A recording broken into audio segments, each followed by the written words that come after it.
YouTubers, how's it going? Mike Martin's here, Mike Martin's channel. I just wanted to throw this out there real quick. I want to coin a quote, okay, if that's okay. When all else fails, blame the race. Because that's what's been happening. It's been happening in the U.S. elections. It's been happening in everywhere. Now, in this Vancouver housing market, they're calling it a racist thing or discriminatory. So when all else fails, blame the race. Anyways, people are scared to call a spade on what's happening. And I got this from the Business Vancouver, which is another huge conspiracy going out there. Conspiracies that you guys would never believe. But let's see what they have to say. Because anytime you tell anyone they're going to take a loss on their house, you're considered a conspiracy theorist and or, when all else fails, a racist. Now, let's start with this article. It's a pretty good one. Someone sent it to me. Someone sent it to me actually on Facebook. And it's dated September 22nd, 2016 at 11:13 a.m. It's by Glenn Korstrom. It says, home data shows province's 15% tax on foreign buyers is effective. Percentage of Metro Vancouver home sales involving foreigners plunged in August. That's when they added that new 15% tax.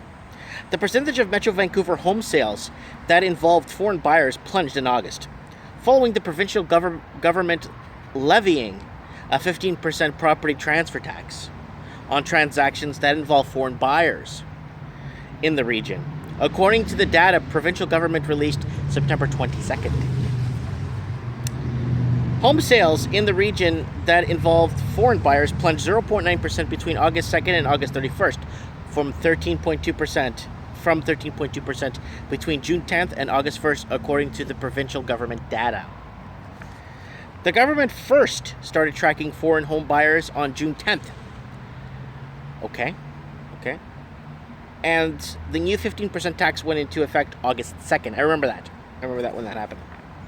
A massive amount of transactions took place on July 29th, which was the last business day of the home sales. Foreigners could be registered before the additional property transfer tax took effect. So they're playing basically with people's lives, making it impossible for anyone to own a home. And I just wanted to throw that out there. Making it, it's not that we don't want to afford a home or not pay for a home, but once again, I'm not paying $2 million for a house that's worth 40 grand in Arizona or 90 grand in Texas. So bang for the buck, buddy. I'm out for bang for the buck. I'm not a cheapskate. I take my family out. I travel. I do stuff. I'm not trying to say I'm cheapskate, but I'm not paying $2 million for a crack shack. You know what I'm saying? So let's continue here. Government data shows that 55% of transactions registered in Metro Vancouver on July 29 were to foreign buyers. More than $850 million in residential property transactions that involved foreign buyers was processed that day, also equal to almost 40% of the total foreign investment in Metro Vancouver residential real estate from the period of June 10th to August 1st. After the tax was implemented between August 2nd and 31st, there were a mere 60 transactions in Metro Vancouver that involved foreign nationals. The total value of properties transfers was $46.9 million, which was less than 1% of all of Metro Vancouver's transactions during that period. These transactions raised approximately $2.5 million in additional property transfer tax revenue, according to the government data. So, in one little section here, it's a really good. I'll leave a link below if you guys want to read it. Some of these transactions include both foreign buyer purchases and citizens and Canadian citizens or permanent resident on title, with the additional tax on applying on the portion of the value claimed before the foreign buyer. So they got a breakdown here of a little chart that kind of shows you how the cash flow works and the percentages. And then it goes on to say here that overall in Metro Vancouver there were 2,034 transactions worth $2.3 billion that involved foreign buyers between June 10th and August 31st. That represents about 9.3% of nearly 22,000 transactions that took place in that period. It also represents 11.5% of the 20.6 billion changed hands during that period. That's incredible. That's probably more than what the TSX traded in that period. And that's it. And the title goes again. Home data shows province's 15% tax on foreign buyers is effective. It is working. Because what happens is when you start buying properties, the local people, which obviously the foreign investors don't care about the local people. They couldn't care less, right? They would actually don't even want us here, to be really frank with you guys. But the foreign investors are showing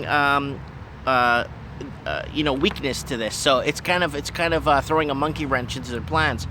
Because I have a lot of friends and people that I know of personally. They just left the province, right? And they went to other provinces. A lot of people. What a lot of the Portuguese community, this is really good because I'm really tied with the Portuguese community here at the church and all the other stuff we do, right? But what happened recently with the Portuguese community is really interesting. A lot of them came in the 60s and 70s during the reign of Salazar in Portugal. And they came in the 60s and 70s and they bought these houses and they pretty much bought them free and clear, right? Because a lot of people in Portugal they came with money. A majority of them did come with money when they sold off their assets there in Portugal. A lot of them bought their homes free and clear. And recently, in the last 3 years, they've been selling their homes $3, $4, $5, $6 million, and they're all moving back to the Algarve. South Portugal is a great destination for snowbirds. A lot of snowbirds used to go to South Florida. Now they go to the Algarve, South Portugal. It's beautiful. It's great weather all year. There's no immigration going there. Portugal is still considered the toilet of Europe, which I like. I am Portuguese, and I like that because we don't need, like immigration going there. We don't need, consider us that and leave us alone. Let us keep our sovereignty and that. You know what I'm saying, right? Which is really good for us. A place for me to retire, right? But in all fairness, that's what they did. A lot of them. Like thousands of them. Oh, I could get $4 million for this. Oh, I could get $3 million for this junk, this hole. I could go buy a castle in the Algarve for 400,000 euros, and actually know my neighbors now, and actually go out and do things with the community and be part of church events and stuff. You know what I'm saying, right? So that's what a lot of Portuguese did. Now, rumors are flying that a lot of these foreign investors are going to Toronto. Hello, Toronto. Welcome, Toronto. Yes, we want you. Yeah, so Toronto, they're coming to Toronto. Okay.